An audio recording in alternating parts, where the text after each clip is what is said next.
Criminals are a superstitious, cowardly lot, so my disguise must be able to strike terror into their hearts. I must be a creature of the night, black, terrible. We all know the quote from Batman's origin, so why are you surprised at his voice? Winston Duke is the best Batman. Let's go! Smoke Show! Forgive my enthusiasm, it's so unlike me. Yes, this is The Smoke Show. And this is also the first episode of Phase 3. Phase 1 was my fantasy football content, Phase 2 being music content, reaction videos and such, and Phase 3 will encompass all comics-related material. Yes, you fucking nerds, I'm one of you! Before we continue, I would like to give a nod that I really don't want to give, purely for the reasons that I have to give it. On Thursday, November 10th, Kevin Conroy unfortunately passed away. As the voice actor of not only Batman the Animated Series, but the Arkham games as well as other Batman properties, he represented Batman for more than one generation of fans. His loss is monumental, and my heart goes out to his family and Batman fans the world over. As a youth, I remember coming across a Silver Age comic collection of the origins of the Justice League and its core members. Upon finding that, it was over. I was hooked. I grew up a DC Comics kid, and aside from Green Lantern, Kyle Rayner specifically, Batman has always been the comic hero that I connected with. Not because I am a stupendously wealthy orphan, but the psychology, the intellect, the unmitigated sense of justice, delivered with a splash of bludgeoning anger-centric methods, are all aspects of Batman that I connected with. He has the best costumes, the best allies, the by far the best rogues gallery of any protagonist in comics. In this podcast, I'm going to break down what I thought of this groundbreaking 10-episode series called Batman Unburied. And it'll contain some out of context spoilers, but I mean, this has been out for 7 months already, so deal with it. The only logical place to start is the backbone of any medium, the writing. Smoke Show! The fingerprints of David S. Goyer are all over this. For those not familiar, he was the writer of the Blade trilogy of movies, the Christopher Nolan trilogy of Batman movies, Man of Steel, Batman vs. Superman, and so much more. I mean, that's just barely scratching the surface on what he's done just in the DC world. This man has largely been responsible for shaping the modern populace's impression of Batman. Other writers include Rebecca Klingel, Saladin Ahmed, Graham Westerson, and one Eric Carrasco. Now, Eric Carrasco has steadily become one of my favorite, if not my number one, current writer in this comic genre. In addition to Batman Unburied, he also collaborated on the Kevin Smith-led revival of Masters of the Universe, which is another one of my favorite releases this year, and I'll probably be doing an episode on that too. Armed with that knowledge, you can see his creative fingerprints a little clearer, as the writing in both these show an incredible depth of historical and canon knowledge. I mean, the pulling of characters in He-Man, such as Blade from the 1987 live-action Masters of the Universe, or characters in Batman, such as Summer Gleason from Batman the Animated Series, and Cornelius Stirk, a fascinating yet rarely used member of Batman's Rogues Gallery. It just shows how deep the love and knowledge go. In a conversation I had with Eric Carrasco, he said something I thought was beautiful, and I quote, "We all just love the Bat," which is blatantly evident even from a cursory listen to Batman Unburied. Writing only takes it so far, though, for someone must provide the voice. Smoke Show! Big shout out to Phantom 4 and Wolf at the Door, in addition to Blue Ribbon Content and DC, for putting this entire production together. One great decision was to use Terry Solito casting and Lawless casting, as they displayed some of the most unconventional casting choices and absolutely nailed every one of them out of the park. I say unconventional because the voice cast is primarily people of color. Being audio only, there were no restrictions over who could be casted because of canon and fanbase expectations. So, they brought in a level of voice talent that is just supreme, and perhaps normally wouldn't be given the opportunities to give performances for these particular characters. This resulted in a level of acting depth that we rarely see in the world of Gotham. Performances so believable that it's no hard sell whatsoever that these actors were meant to play these characters. That all starts with the titular man himself. Smoke Show! I'ma just say it right now. Winston Duke is my favorite Batman. As I alluded to in the cold open, the voice that he adopted while in character as Batman was perfect for me. Nothing against Kevin Conroy, the legendary voice actor for much of Batman's animated legacy, but he didn't strike me as intimidating when he was Batman. I mean, if I saw two guys coming towards me in a dark alley dressed as a human bat, the one talking normally would just make me think it's a cosplayer. The one talking like an inhuman demon would be the one making me stain my pants. However, this isn't the reason he's my new number one. It's the emotional depth that he brought to Bruce Wayne. Emotional depth that has not been present in the majority of Batman iterations. The compassion he shows towards criminals, apologizing to King Tut, and capturing Riddler as Bruce with a simple conversation. It's more than just great writing. This is phenomenal acting. The way he almost comes across as a mama's boy in his interactions with Martha, as opposed to the colder relationship that with Thomas that is wrapped up in a shell of love and respect, even through Thomas's thinly veiled condescension. Shout out to Tox Olgundoy and Lance Reddick for their portrayals of Martha and Thomas respectively. Fantastic work, and probably more lines than these characters usually get outside of the enthusiasm in which Bruce describes to his mother the freeing feeling of acrobatic performance through Gotham. I mean, the denouement Winston conveys through emotion in this particular scene will nearly bring you to tears. This is the most multidimensional Batman has ever been. The way towards the end of episode 5, the vocal patterns or timbre audibly shifts, transitioning from Bruce to Batman. It sends shivers up and down my spine every time I listen to it. Never has an actor so well represented both halves of this character, which to me is essential. Winston Duke, my hat is off to you for a masterclass that I put up there with the likes of a Mark Hamill. Yes, I said what I said. Mark Hamill is my favorite voice actor ever, so this is high praise. If you see this, Winston, I'd love to do a short interview with you sometime. However, Winston is not the only person in this cast I've got high praise for. Smoke Show!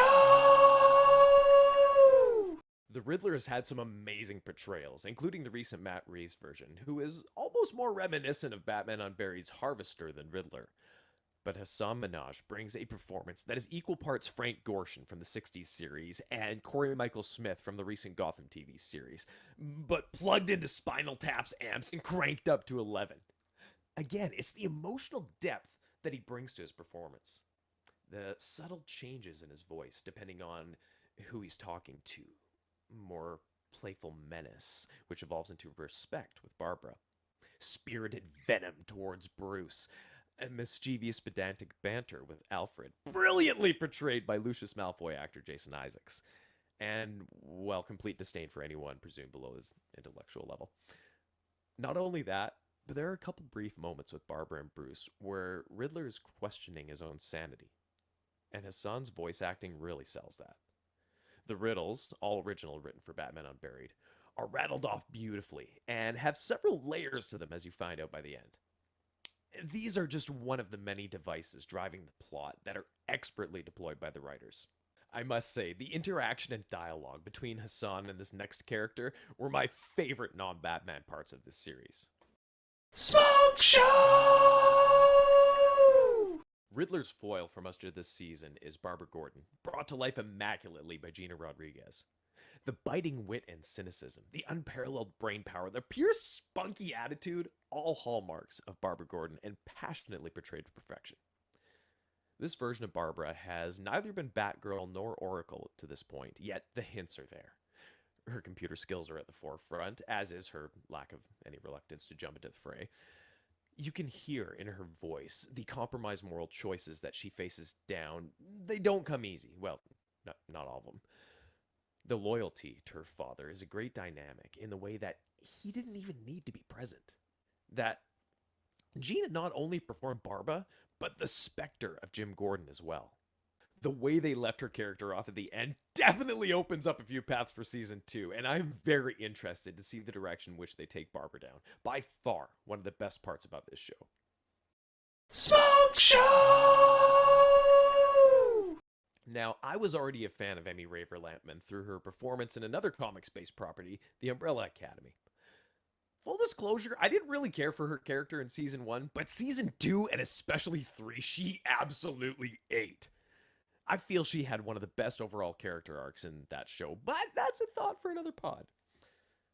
The way she was subtly introduced in the beginning as Kel the Diener, which I have an unconfirmed suspicion might be a subtle nod to Carrie Kelly, who starts out as Robin in Frank Miller's legendary Dark Knight trilogy of comics. If you were paying attention, though, she was a little too big of a talent to be a throwaway character. And sure enough, she turns out to be, spoiler alert, Poison Ivy. She exuded the traits Poison Ivy is known for, and Emmy really sold the traumatic upbringing that her character experienced in this. There are scenes with her that is just dripping from her voice, yet delivered with a measured approach, until driven over the line. I have to admit, the origin story they wrote for her here was incredible. Flat out incredible! And should rightfully serve as the definitive origin story of Poison Ivy in DC. Easily one of the most impressive parts of this whole series. One thing that really helped drive that scene home in particular, aside from the writing and acting, was the sound and music design. Smoke Show! Composer Jonathan Snipes, sound designer Dean Hovey, and the audio design team at Wolf at the Door really fleshed out the world of Gotham in such a believable way that you were undeniably pulled into it.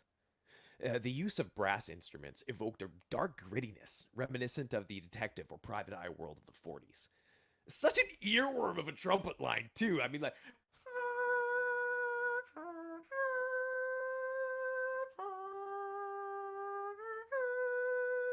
And then either the sax or the trumpet, some sort of reed instrument, comes in on the low part of the...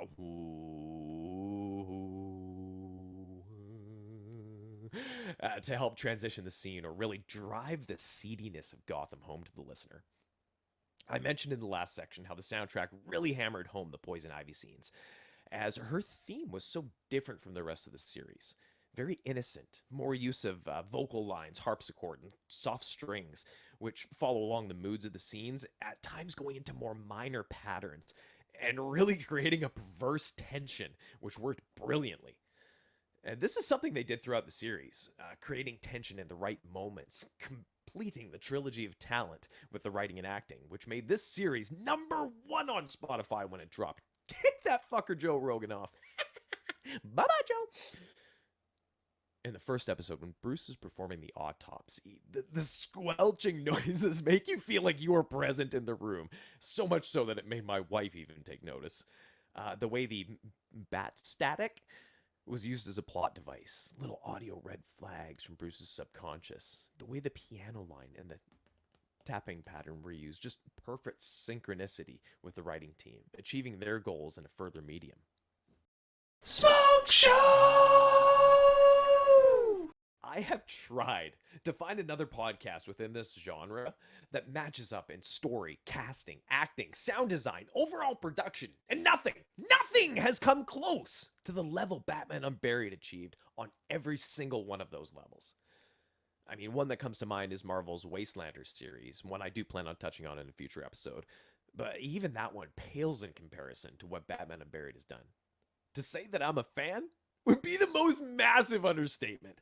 I have listened to each of the 10 episodes of this season more than a dozen times, and not once has the shine ever faded.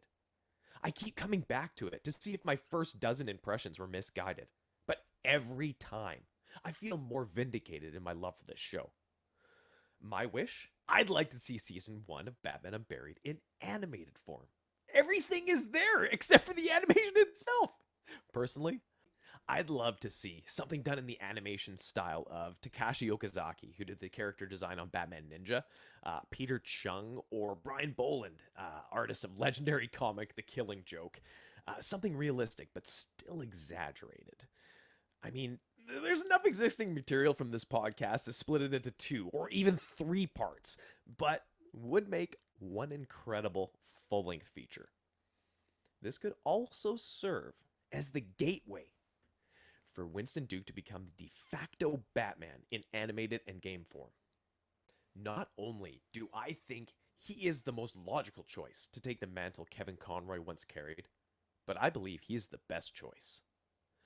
Winston's star is on the rise, and what better way to establish that than by winning over the army of us nerds in the non-live action domain? He is an incredible actor, like all the others cast in Batman Unburied, and their stars all deserve more shine. I am beyond thrilled that we can expect a second season, and with what was done in season 1, the bar is high, as are my expectations. Wishlist character I would love to see that I think could work in this world that they created? Hush. A foil and self-presumed equal to Bruce, a role I would like to see Jonathan Majors tackle. That is neither here nor there, and like all of you who have fallen for this production, I eagerly await season 2 and everything it brings. This has been the first episode of Phase 3 of The Smoke Show, and I greatly appreciate each and every one of you who have followed along with me fanboying out. If you like what you saw, don't forget to hit that like and subscribe button, leave me a comment, or don't, whatever blows your hair back. I'm not here to tell you how to run your life. All I've got left to say is, where there's smoke, there's fire. Smoke Show!